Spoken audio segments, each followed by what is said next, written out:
Sir name పేరు మీ పేరు? నా పేరు సుబ్బారావు గారు. సుబ్బారావు. అంటే కూకట్పల్లి. Kukkadapalli KBHP colony. అంటే ఇది అరికెపూడి గాంధీ గారి నియోజకవర్గం. శేర్లింగంపల్లి. ఏం లేదన్న, ఇప్పుడు జిహెచ్ఎంసీ ఎన్నికలు రాబోతున్నాయి, అంటే గ్రేటర్ మున్సిపల్ కార్పొరేషన్ ఎన్నికలు. మరి కూకట్పల్లిలో వాటర్ కానీ, డ్రైనేజ్ కానీ, అదేవిధంగా స్ట్రీట్ లైట్లు కానీ ఏమైనా సమస్యలు ఉన్నాయా? ఏంటి అసలు సమస్యలు ఉన్నాయి. వాటర్ సమస్యలు ఉన్నాయి, కన్స్ట్రక్షన్ సమస్యలు ఉన్నాయి, కరెంటు మీటర్లు ఇవ్వటం లేదు, చాలా ఇబ్బంది పెడుతున్నారు. ట్రాన్స్ఫారాలు ఇవ్వటం లేదు, చాలా ఇబ్బంది పెడుతున్నారు. డ్రైనేజ్ వ్యవస్థ డ్రైనేజ్ వ్యవస్థ కూడా అప్పుడప్పుడు పొంగి రోడ్ల మీదకి వస్తుంటాయి. అంటే మరి బోర్ నీళ్ళు పడుతున్నాయి అసలు? బోర్ నీళ్ళు భూమిలోనే లేవు, ఇంకేం పడుతుంది. అది 1000-1500 పోయినా పట్టడం లేదు నీళ్లు. 1500 పట్టడం లేదు. మంజీరా నీళ్ళ మీద మంజీరా నీళ్ళ మీద ఆధారపడుతున్నాయి. కృష్ణా నీళ్లు, కృష్ణా కాదు మంజీరా నీళ్లు మంచిగానే వస్తున్నాయి. ఇప్పుడు జిహెచ్ఎం ఒక మున్సిపల్ జిహెచ్ఎంసీ కన్స్ట్రక్షన్ వాళ్ళని చాలా ఇబ్బంది పెడుతున్నారు. ఈ ట్రాన్స్ఫార్మర్లు ఇవ్వడం లేదు, కరెంట్ మీటర్లు ఇవ్వడం లేదు, ఇవన్నీ ఇబ్బంది పెడుతున్నారు. మరి ఇప్పుడు జిహెచ్ఎంసీ ఎన్నికలు రాబోతున్నాయి, మరి ఇప్పుడు డివిజన్లు పెరిగాయి, కార్పొరేట్లు పెరుగుతున్నారు.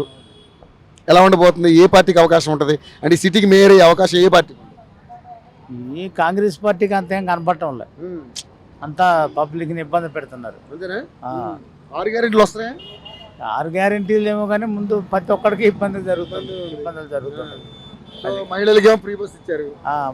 ఫ్రీ బస్ ఇచ్చారు కానీ మిగతా అన్ని కూడా ఇబ్బందులు జరుగుతున్నాయి పబ్లిక్ కి. అంత ఫ్రీ ఏం లేదు. బిజినెస్ లేవు. మీరేం చేస్తుంటారు? మేము మాది construction field. So real estate లేదు, కన్స్ట్రక్షన్ కొనేవాళ్ళు లేరు, అమ్మేవాళ్ళు ఉంటారు, కొనేవాళ్ళు లేరు. అట్లా సో రియల్ ఎస్టేట్ డల్ అయిపోయింది. సో మరి ఏమైనా ఆలోచిస్తున్నారు మరి? అంటే కాంగ్రెస్ కి అవకాశం లేదన్నారు, మరి ఎవరికి ఉండే అవకాశం ఉంది? బీఆర్ఎస్ ఉంది, బీజేపీ ఉంది. బీఆర్ఎస్కే ఇవ్వాలి, బీజేపీ ఉన్నా కూడా అది కూడా అదే పరిస్థితి. సెంట్రల్లో వాళ్ళ పెత్తనాలు ఉంటాయి కదా, ఈ కాంగ్రెస్ కూడా అంతే, వాళ్ళ పెత్తనం ఉంటుంది. ఇండిపెండెంట్ పార్టీ అయితేనే మనకి అనుకూలంగా ఉంటుంది. ప్రాంతీయ పార్టీలు చేసినట్టు వాళ్ళు చేయలేరు. సెంట్రల్ పార్టీ కాంగ్రెస్ కాంగ్రెస్ చేయలేదు, బీజేపీ చేయలేదు. ఎందుకంటే వాళ్ళు చెప్పింది వీళ్ళు చేయాలి, ఇంకా ఇది చేయలేరు వాళ్ళు. సో మరి కేసీఆర్ని కానీ ఆ బీఆర్ఎస్ పార్టీని కానీ మరి ఎందుకు ఓడగొట్టినట్టు మరి జనం? ఏదో 10 years ఉన్నారు కాబట్టి ఓడగొట్టారు. ఏదో కాంగ్రెస్ చూద్దామని. కాంగ్రెస్ కూడా ఇంకా అదే పరిస్థితి. దానికన్నా ఇంకా అధ్వానం అయిపోయింది. ఆయన టైంలో రోడ్లు గీడ్లన్నీ బాగా వచ్చినాయి కేటీఆర్ టైంలో. ఇప్పుడు ఏం జరుగుతుంది? ఏం జరగటం లేదు. మున్సిపల్ శాఖ మంత్రి బాగా చేశాడు. కేటీఆర్ గారు బాగానే చేశాడు. ఈ రోడ్లన్నీ బాగా వెడల్పు చేశాడు. ఎక్కడ బ్రిడ్జిలు వేశారు, లోవర్ బ్రిడ్జిలు వేశారు, బాగానే చేశారు.